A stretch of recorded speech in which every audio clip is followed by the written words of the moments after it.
Okay, let's talk about a quote I heard recently called Sell the Way Your People Buy. And I'm not entirely sure who the author of this book was, but someone said this to me and it's amazing. I probably should have looked that up. So just give me a moment and I will look it up. But Dees Hunt, apparently, sell the way your customer buys is a sales philosophy that prioritizes understanding and aligning with customers' needs and decision making process rather than pushing with a product or a script. It's exactly what I want to talk to about today because so many people have a one size fits all sales process. And if people don't fit into that process, we discard them or we tell them that they're not serious or that they're not committed or they have a faulty belief or that they need to shift their identity, not just maybe they don't buy the way that you're selling. And I've been watching a lot of the gurus style selling, right? The new cult leaders, the 25-year-old high ticket clothes that lives in Dubai. And so many of them are doing what we call statement selling, which is, you should buy because of this and you should do this because of that. And this is the reason why you suck. You need this and blah, blah, blah. And it's working for a subset of them. But there's a whole lot more that goes into it, right? Like, I think things that people don't factor is how strong is that personal brand? Because one of the other things that I've noticed on reviewing specific sales calls is a lot of these leads are very warm. Like if you're talking to Jeremy Miner, you're very unlikely to give much resistance because of the level of authority. And this is just basic human behavior where we tend to feign in the light of authority. So what I mean by that is we tend to shrink ourselves and we tend to do what authorities say. So if somebody has high authority and we're on the phone with them, because we've been sucked into their marketing or we've been following them or we have a parasocial relationship with them because we've seen all their YouTube videos, then chances are we're going to do what they say. Does that mean that that sales philosophy is super, super effective for normal people? No, but it probably means it works for that specific authority in that specific niche. And then when you're trying to replicate it because you don't have that level of authority, you wonder why it doesn't work. And then you start thinking, is there something wrong with me? Short answer, no, there's nothing wrong with you. You're just modeling a philosophy that isn't for you. It's not supposed to be for you because it's for somebody else that's leveraging their high levels of authority and personal branding in order to make those sales. So, I mean, little rant, right? But let's dive further into what do I mean by let's sell the way that people buy. And there's actually four different decision making strategies. Well, three and a half really. And what this effectively means is understanding that each individual that you're speaking to has their own problem. There's no one size fits all, which means if we have a script for something, the scripts don't usually work because people are dynamic. They are irrational. They are almost irrationally predictable, as Dan Erie from the book says. And the key thing here is like, what is driving this person to buy? Why do they want to? What is the motive here? What is the gap? What is their gap? Not what I think and why I think they should buy my $10,000 product. What is it for them? How do they make decisions? What do they need in order to make a decision quickly? What do I need to remove in order for them to be able to make that decision faster? What's their primary motivation? What's the primary question that they have? What modality do they prefer to think in? Are they visual? Are they kinesthetic? Are they audio? All of these questions are questions that I have at the start of the call that I'm looking to analyze, which is what is going on in front of the prospect in front of me? How well do I know them? How well do I know their problem? Because at the core, what that prospect is looking for is, does this person understand me? And do they get my problem? Once we cross that threshold and the prospect goes, oh, wow, yeah, you get it. That makes selling so much easier because it's like, because that person says, you understand me, you get me. Now tell me about the solution. Then naturally what happens is as we tell them about solution, they're going to have concerns. And it sounds so simple when we just say it out loud, but people overcomplicate this. Then we just address the concerns. Okay, so what's the concern? Blah, blah, blah, blah, blah, blah, blah. Okay, cool. Anything else? Blah, blah, blah, blah, blah, blah, blah. Okay, cool. What did you want to do about that? What do you want to do about that concern? Okay, cool. Can I offer a different perspective? Yeah. Hey, we had a client in that position. He did ABC. And maybe you can do ABC as well. Would that work? Yeah. Okay, cool. So what are you worried about? Are you worried that it might not work for you? That's fair enough. Try it for 30 days. If it doesn't work for you, then take advantage of the guarantee. Whatever the objections are, they're just concerns, but those concerns only come out if that prospect feels like they have been understood, if they feel like they are safe and seen. This is only going to get more and more prolific as the world becomes more and more insular because of AI. People are going to be craving relationship. If we don't know how to sell through relationship because we don't care about people, we're not fascinated by people and being more into them than we are into ourselves, we're really, really, really going to struggle to make sense because people are more and more craving that sense of, do you understand me? Do you get me? Which brings us back to the initial point of let's sell the way that people buy, sell the way your customer buys. In order to do that, we need to know how do they buy. And so we come full circle again. Let's come back to those 4 decision-making strategies. We have people who are automatic. We have people who are period of time convincers, and we have people who are multiple time convincers. And I cover all of this in the biopersonalities course, where we go much deep. I'm also going to be running a workshop on this on the first Monday of December. So if you're watching this, there should be a link below to register. If not, you'll get an email about it as well. But yeah, we're going to break down the different buying personalities. But here's the key one to understand is there's actually 3 different types of decision making. It's automatic, period of time, and multiple time. Now, automatic is actually split into 2 categories. We have automatic with what criteria and automatic with who criteria. So what that means, just translated, is what criteria is goal orientated. It's what are the steps to get me towards my goal. And then the who criteria is social proof. Who else has done this that I might know? Who else is involved in the process? Who else has got results like mine? Who else was in my position? And so we typically see the what criteria, so automatic, what criteria. The other part of this is automatic means they make decisions on the spot. And these automatic what criteria are about 15% of your conversations, at least in the statistics from Australia. I would say worldwide, give or take maybe 2 or 3%. So, and about 13 to 70% of your conversations, you're going to be dealing with automatic decision makers with what criteria. So what that means is they are very likely to make decisions on the spot. In fact, they will. And whatever decision they make on the day will be the decision that they will ultimately run with. So if they make a non-decision, and a non-decision is, okay, nah, not really for me, or like, yeah, just send me an email, whatever. If you lose the frame with these people, they will not pursue the deal, right? They've already made a decision on the day that this is not for me. Now, in order to get them to make a decision on the day, we have to get to that spot where they feel understood and they feel like we get their problem, because that's where the what criteria kicks in. So they want to know that you understand the goal. What is their goal? What are you going to do to help them solve that goal or solve that problem? That's the key here. Now, if they feel like you understand that, they are very likely to buy. Right? These buyers are very straightforward. It's pretty much a layup. If they've had any kind of conditioning, any kind of nurturing, they jump on the call. It's like, what do you do? What is my problem? What are you going to do to solve my problem? If I believe you and I feel like you fully understand that problem, I'll buy from you. I'll at least give you a crack. These people are very risk tolerant, not a lot of hard selling. Then if we look at the who criteria, so automatic convincers with who criteria, these people are social proof orientated. They still make decisions on the day. In fact, they can be quite flaky.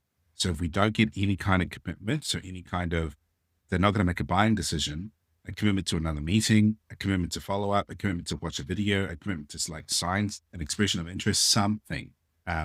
We need some kind of commitment from these automatic buyer type, because they will act in accordance with the decision that they made on the day. If they make a no decision, that'll be the decision that they use moving forward. No, I didn't make a buying decision on that day because it didn't meet my needs. Now, these people run a similar strategy in the sense that they are looking for you to understand their problem, but then to be able to show them that other people have been in that spot too.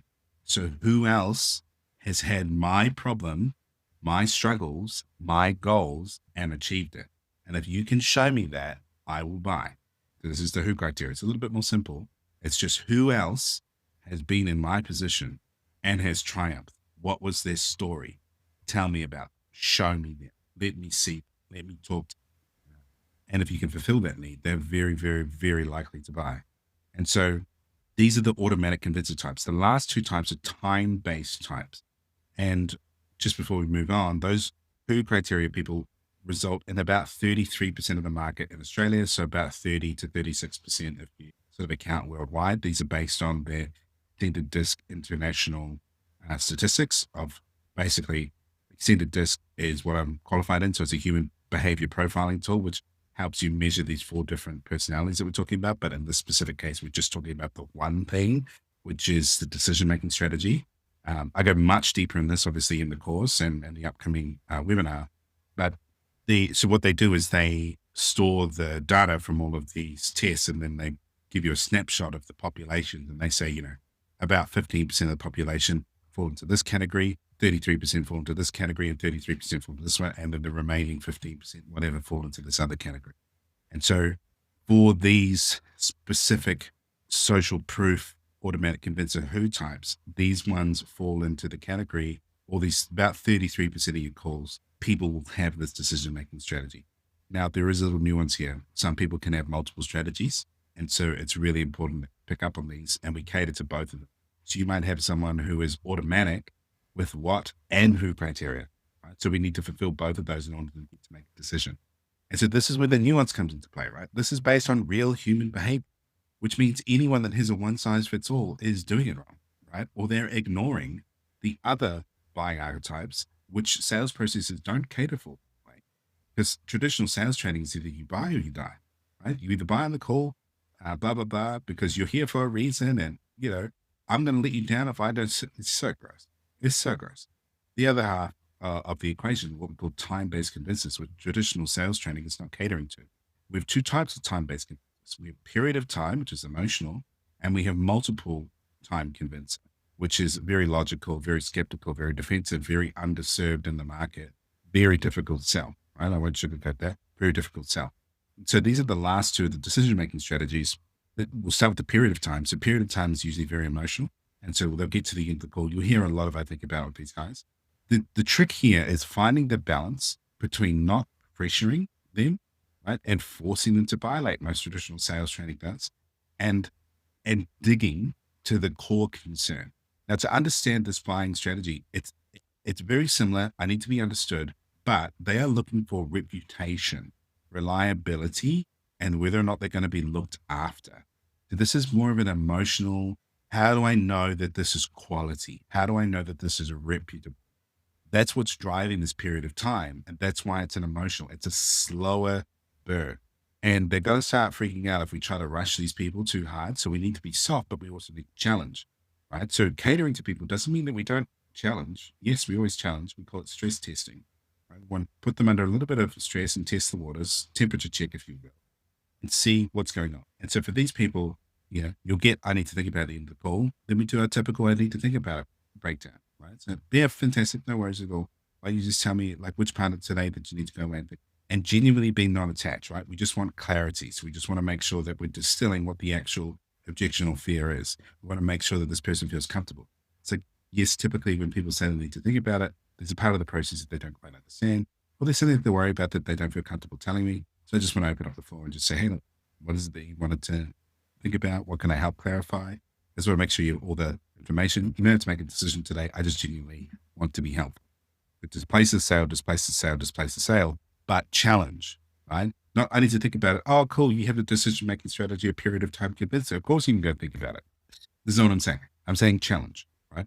Give it a little bit of challenge, a little bit of stress test, but also honor it. Like if you get to the end of it and they're still super emotional, it's actually better to let these guys take 24 hours, come back, book another meeting, catch up. They'll respect you more for it. But they have an emotional wave that needs to pass. And most sales training tries to rush that wave. And then these people get massive buyer's remorse, extreme buyer's remorse, which makes them disengage from the product that they brought. They don't end up being successful because they were pushed into making a decision that they feel shit about. So then they associate that shitness to the course. They never use the course, right? Like it's just crazy to me that this is not common knowledge. But I mean, of course, it's because people don't study what I say. But it's wild to me that people don't understand this. That if you just gave them a little bit of breathing room for them to come to terms on their own and their own process, and we cater to that, they'll be much better students because they're engaged. They made a decision for themselves. They don't have any buyer's remorse that they've associated to you and the product that they just purchased. So let's talk about the last one, the last time convincer, and so sorry, those period of time, the previous one, that's about 30%. And then the last one that we have here, this is about 15%, same as the automatic want criteria. So this last one, which we call the multiple time convincer, this is probably the most difficult, right? This is a bit of a tricky one to deal with, which is, in a sense, they'll be making multiple decisions along the path. So depending on where they have caught up with you in the decision-making process, you might be one of three people that they're dealing with.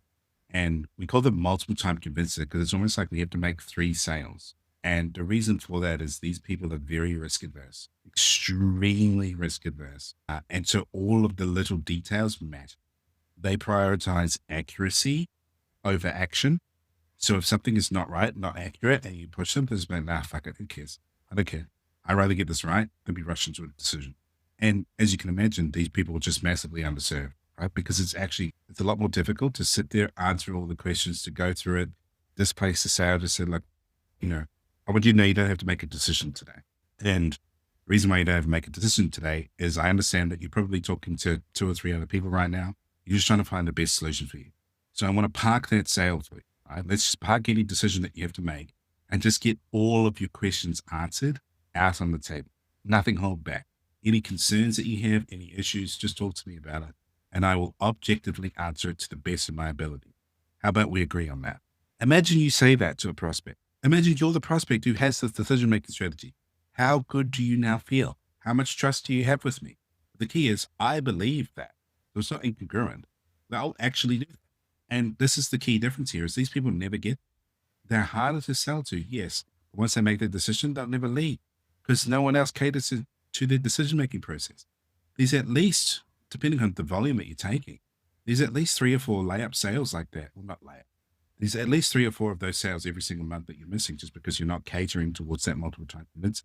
Or you're writing them off as difficult, skeptical, non-interested, etc. They're just at the first stage of their decision-making process.